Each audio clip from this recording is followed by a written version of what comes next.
Darwin po, Darwin.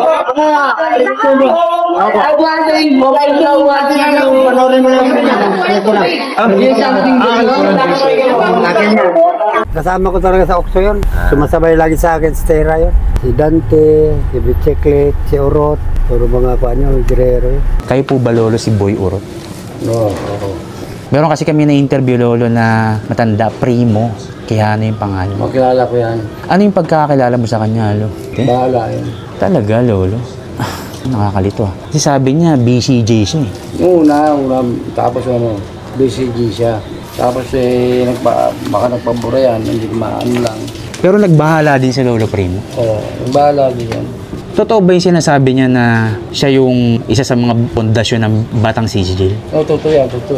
Tama yan. Kasi sinasabi niya, ang mga kasama niya daw tumira doon, si Boy Chiclet at saka ikaw, Boy Urot. Boy Chiclet, oo. Kilala niyo rin yun, Lolo. Pero nung kinakwento ni Lolo Primo, nung tumira siya, parang nagkabistuhan daw na, uy, bagong tatak ah. Yan. Totoo yun? Talaga? Doon ako nagtataka sa kanya, bakit pa ano siya. Kasi kaya sa loob, kaya tawag siya sa Supremo, kasi matibay siya eh. Gusto niyang lahat ng pangkat, hawakan niya, tsaka ma-disiplina niya. Oo nga, yun ang, kasi, totoo yan. Talaga? Kasi, disiplina niya. Oo nga, kasi kinukwento nung mga tulad nyo na nakakilala sa kanya na, ano yan, galit yan sa mga nambabastos ng dalaw. Gahasa. Yun nga, Lolo. Yung magnanakaw. Ayun nga. Diyan galit yan. Pagka lalo manggahasa, sundot ng pit mo yan. Iba ugali yan, pagka gahasa, patapusin ka yan. Kasi sinasabi ni Primo na isa sa pundasyon ng totoo yung BCJ. Kumbaga sa siya nagtayo ng mga pangkat na matitibay. Mga Bisaya. Bisaya. Kasi yung Bisaya, karamihan Ukso. Yung BCJ, Batang Citizil yan. Ang bahala, Balanjeng. Ang bahala, ilakabilog lang yan. Yung sinasabing, daganding-ding yan. Yung tawagin. Daganding-ding lang yan, sabi nila, pero ilang piraso lang yan. Pero magaganda lalaki naman. Kaya yung kinukwento ni Lolo Primo dati, konti lang yung... bahala. Pero magaganda lalaki naman. Yung Okso naman, talagang tirador yun. Mga Okso talagang Bisaya yun. Pero nung mga panahon na yan, Lolo, na nakasama niyo si Primo, nasa Manila City Jail ba kayo yan? Oo.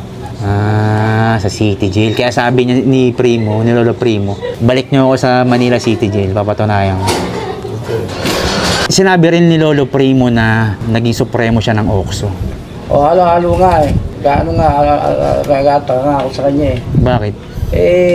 Pabura siya, tapos pag ganun, paano naman, bumuo naman siya ng iba. Buo na naman ng ibang tatak? Oo, ibang tatak. Labo nga, tatawa nga ako sa kanya. Sabi ko, bakit ganun? Buti hindi ka tatakalan.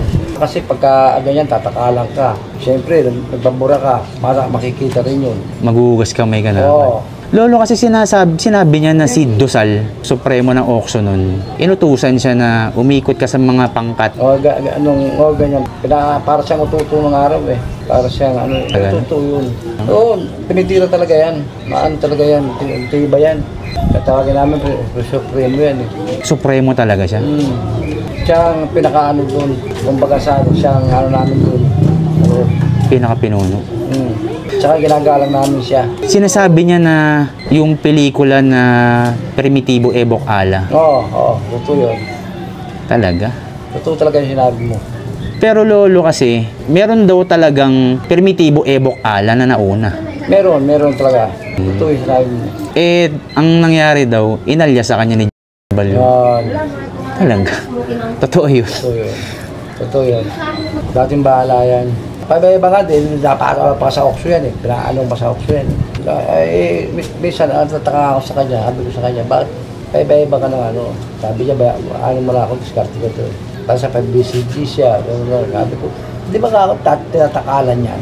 Kumbaga sa ano, sisilipan ka ng, papasok ka sa BCG, pag nagpabura ka, sisilipin ka. Sabi niya, wala ka sariling pangkat. Kaya ka nga nagluloko sa laya, magpatataka, para may sarili kang silda.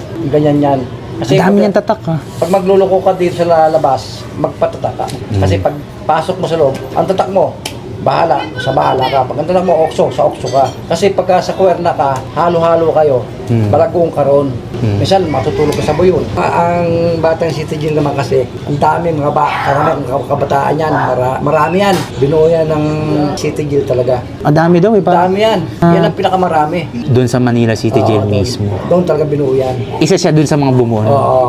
At saka nag-uukaya kami noon. Pinupusta namin yung almusal.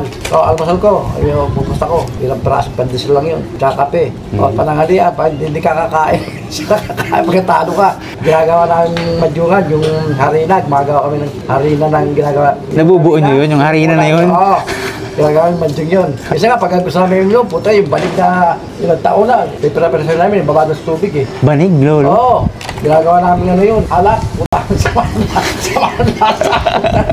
yung ano ba, alcohol, tsaka... Oo, yun nga, alcohol, lolo. Yung gano'n namin, yung duhat, yung katas, nahalo namin yun. Ginagawa namin alak yun. Tuto talaga yun. May pagkakataon, lolo, na kwento ni Lolo Primo na parang nagwelga daw yung mga preso doon na nung tinanggal siya. Tapos, Oo, ano lang yung, kumbaga sa ano na ano ba sa kanya. kinailangan siya ng mga tao. Oo.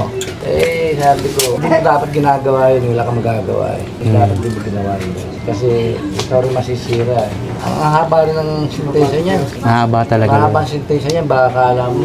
Ang sinabi niya sa akin, umabot yung sintensya ko ng 200. Lifetime yan eh. Kasi sa tirahan kasi, sa pagmigarayo, lagi nakakadali yan. Kasi nung kwento niya, parang nasira daw yung isip niya nung bata siya. Agresibo. Oh. Agresibo siya. Parang ano siya, wild na siya, kung baka sa ano. Alam mo naman simple yung pamilya, minsan wala ko ng dalaw.